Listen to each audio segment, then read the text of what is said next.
নমস্কার বন্ধুরা, home cook চ্যানেলে আপনাদের সবাইকে স্বাগত। আজকে আমার রেসিপি মাটন বিরিয়ানি। তার জন্য আমি এখানে প্রথমে একটা কাপড়ে, পরিষ্কার কাপড়ে করে একটা বড় এলাচ, ছোট এলাচ 5টা, লবঙ্গ 5টা, গোলমরিচ 10টা, আর এখানে নিয়েছি দারচিনি 2টো কাঠ, আর জয়িত্রী নিয়েছি, আর জায়ফল নিয়েছি অল্প। এখানে রয়েছে একটা তেজপাতা। এটা আমি এবার ওই চালটা গরম জলে দেব। এই গোটা মশলাগুলো আমি পুটুলি করে এই গরম জলে দিয়ে দিচ্ছি। আর দিচ্ছি আমি 2 চা চামচ লবণ। এই চালটা বাসমতি চাল, এটা আমি ভিজিয়ে রেখেছিলাম 20 মিনিট। ভেজানোর পরে এটা ধুয়ে পরিষ্কার করে জল ঝরিয়ে রেখেছি। এবার আমি এই গরম জলে দিয়ে দিচ্ছি।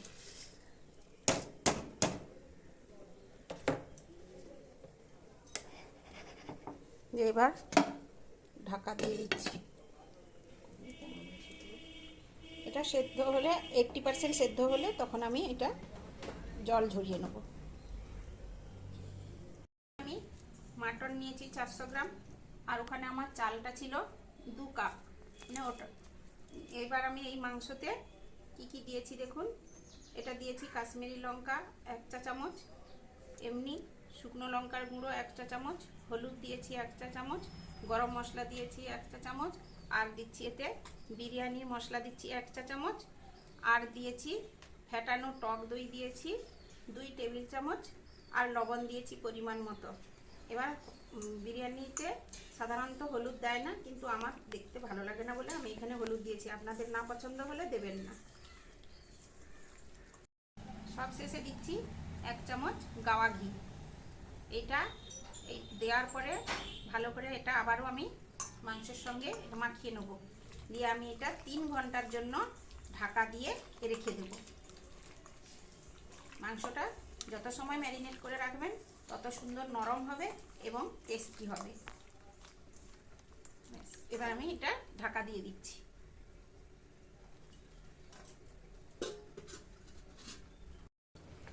দেখুন ভাতটা হয়ে গেছে। এটা কিন্তু আমার 80% সেদ্ধ হয়ে গেছে। এবার আমি বন্ধ করে দিচ্ছি, কারণ ভাতটা সম্পূর্ণ সেদ্ধ করব না। আবার যখন আমি দমে বসাবো তখন বাকিটা সেদ্ধ হবে। এবার আমি জল ঝরিয়ে দিচ্ছি।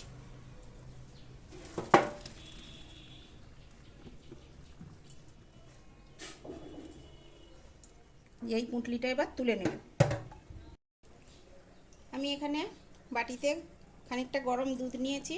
এই গরম দুধে আমি 0.25 গ্রাম এই জাফরান গুলে নিচ্ছি। এটা এখন রেখে দেবো গুলে। এখন কড়াইতে এবার আমি সাদা তেল দিচ্ছি বেরেস্তা ভাজার জন্য।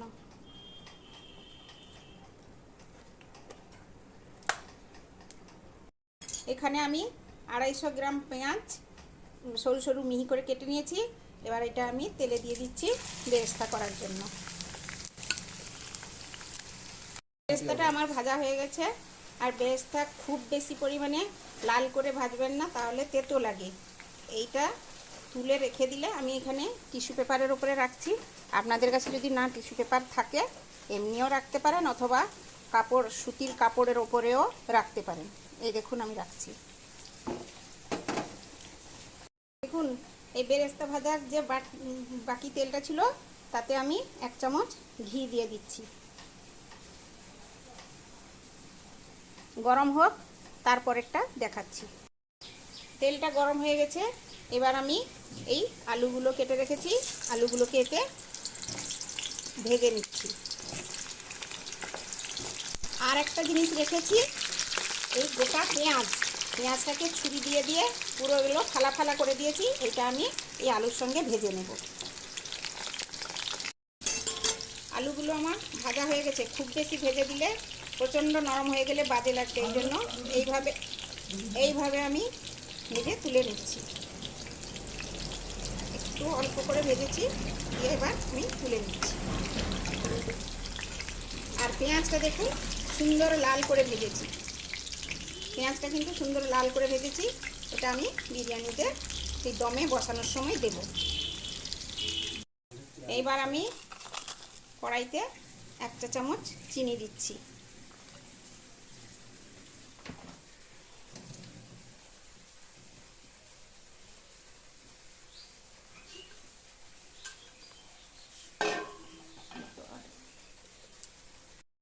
চিনিটা গদ উঠে গেছে।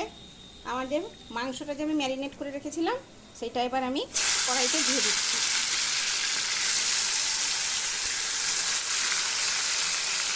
এবার দিচ্ছি এখানে 2 চা চামচ রসুন বাটা, 2 চা চামচ আদা বাটা আর 1 চা চামচ পেঁয়াজ বাটা।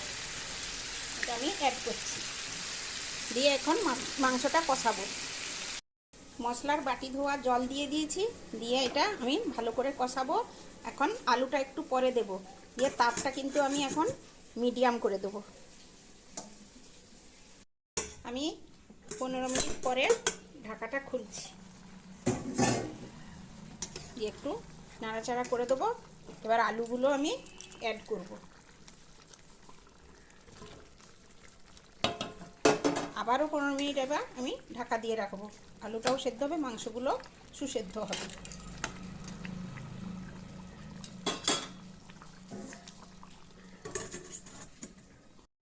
পনেরো মিনিট পরে ঢাকাটা আবার খুলছি। দেখুন কত সুন্দর কালার এসে গেছে। এবার সেদ্ধ হয়ে গেছে।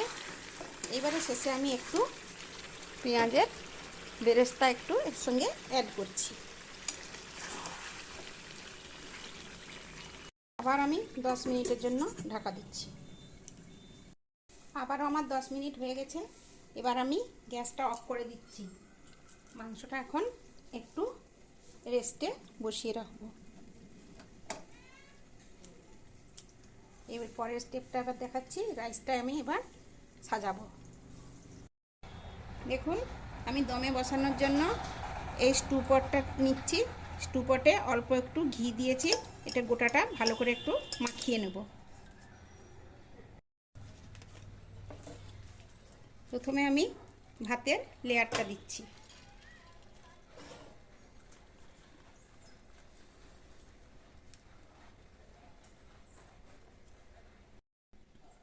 এইবার আমি মাংস দিচ্ছি। মাংস, আলু,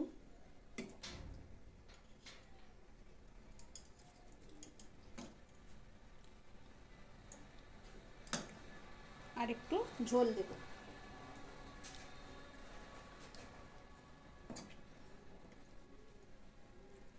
আর দিচ্ছি পেঁয়াজের বেরেস্তা। এবার দেব হাফ টিস্পুন গোলাপ জল আর হাফ টিস্পুন কেওড়া জল।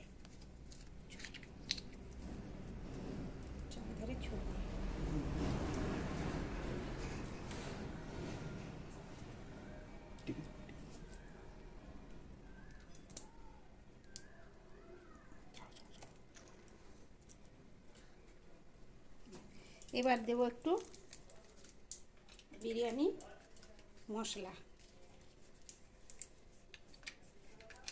দিয়ে আবারও একটা আমি এর উপরে ভাতের লেয়ার করব।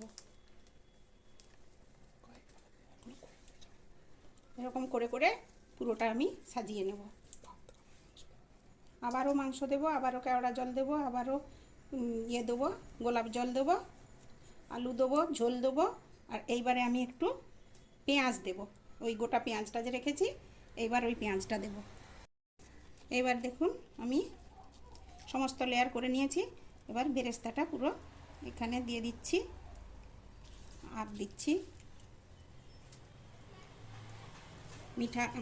মিঠা আতরটা একটু পরে দেবো। হ্যাঁ, গোলাপ জলটা দিচ্ছি আর কেওড়া জল দিচ্ছি।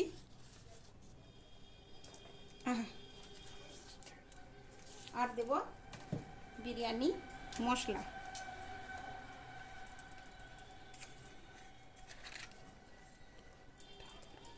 মোট বিরিয়ানি মশলা আমি 1 চা চামচ দিলাম। আর মিঠা আতর দেব 2 ড্রপ, ব্যাস। দেখুন এবার আমি এই স্টু পটে করছি, যেহেতু আমার কোথাও কোনো ছিদ্র নেই স্টু পটে, ঢাকাটাও সুন্দর পড়ে যায় এটাতে। আর যাদের অসুবিধে থাকবে, ঢাকাটা আমার সুন্দর এখানে লেগে গেছে, এই জন্য তবুও আমি একটা ভেজা কাপড় করে চারিদিকে আমি লাগিয়ে দিচ্ছি। আর আপনারা আটা বা ময়দা মন্ড করে লাগাতে পারেন, অথবা সেই সিলভার ফয়েল দিয়েও আটকে দিতে পারেন। এই দেখুন আমি এই ভেজা কাপড় দিয়ে চারিদিকটা আটকে দিলাম। আমি আপনাদের পুরোটাই দেখাতে পারতাম, কিন্তু ভিডিও অনেক লম্বা হয়ে যাবে বলে কিছু কিছু কিছু জায়গা আমাকে এত সময় ধরে 1 ঘন্টা 1.5 ঘন্টা ধরে তো আর দেখানো যাবে না, ওই জন্য অল্প অল্প করে দেখাচ্ছি। এই তাওয়াটা দিয়েছি, তাওয়ার ওপরে এই তাওয়াটা গরম করেছি, এর ওপরে আমি বসিয়েছি। এটা এখন 1/2 ঘন্টা সিম করে বসিয়ে রাখছি। 1/2 ঘন্টা স্টিম হোক, তারপরে আমি আবার দেখাবো। জাফরানটা গুলে রেখেছিলাম, আমি দিতে ভুলে গেছিলাম, নিয়ে এসেছি।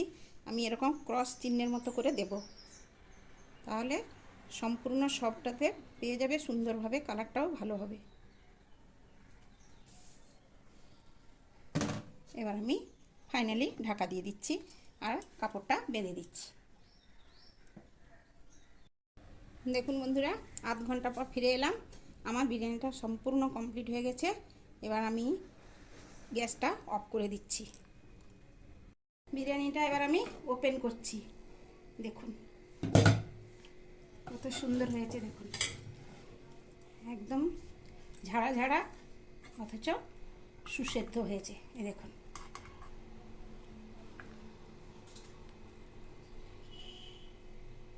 এই দেখুন, এই দেখাচ্ছি। আর দেখুন আমি সার্ভ করে দিয়েছি, দেখতে কত সুন্দর হয়েছে। এইটা আর একটা কথা বলতে ভুলে গেছি, যদি আপনাদের ভাতে যদি নুন কম থাকে, তাহলে অল্প একটু গরম জল করে তাতে নুনটা গুলে নিয়ে ওই যখন লেয়ার করা হবে তখনই ছিটিয়ে দেবেন, তাহলে নুনটা ঠিকঠাক হয়ে যাবে। আর এই রেসিপিটা যদি ভালো লেগে থাকে অবশ্যই বাড়িতে ট্রাই করবেন, লাইক করবেন, শেয়ার করবেন, কমেন্ট করে জানাবেন, আর সাবস্ক্রাইব করে আমার চ্যানেলের পাশে থাকবেন।